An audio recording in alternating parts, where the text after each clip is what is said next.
Boris Johnson is gearing up for a heated showdown with the influential 1922 Committee of Conservative backbench MPs tonight ahead of his Commons coronavirus statement tomorrow.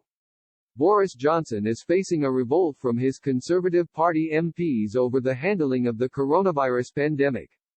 During an address by Health Secretary Matt Hancock, Tory MP Sir Edward Lee openly accused the government of teetering towards authoritarianism and dictator ruling. The 1922 Committee of Conservative MPs said, the government's approach is authoritarianism and becoming increasingly incompetent. The Conservative MP Pauline Latham has also asked the Health Secretary to remind the Prime Minister that people live in a democracy, not a dictatorship. The Daily Telegraph's chief political correspondent claimed that Boris Johnson is expected to meet with the influential 1922 committee tonight as well. In a tweet, he wrote, Boris Johnson is due to meet a small group of members of the 1922 Committee of Backbench MPs tonight ahead of his common statement on COVID-19 tomorrow. The PM is clearly getting around the key people. He spoke with First Ministers at lunchtime.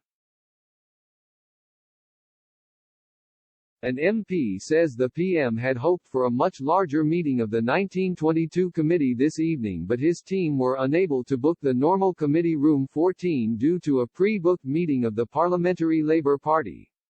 During his intense rant at Mr. Hancock, Sir Edward highlighted the dangers Boris Johnson could face if he does not deal with the coronavirus crisis properly. He said, the trouble with authoritarianism is that it is profoundly inimical to civil liberties. It is also increasingly incompetent. It relies on acquiescence, and acquiescence for lockdowns is draining away. For instance, if you tell a student not to go to a pub, they will simply congregate in rooms. Even worse. Sir Edward closed his rant by suggesting a more conservative approach to dealing with the coronavirus crisis.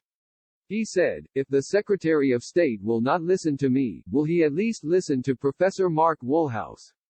He suggests that we rely on encouraging people to look after themselves, protect the vulnerable and take responsibility for their own lives. That is the conservative way.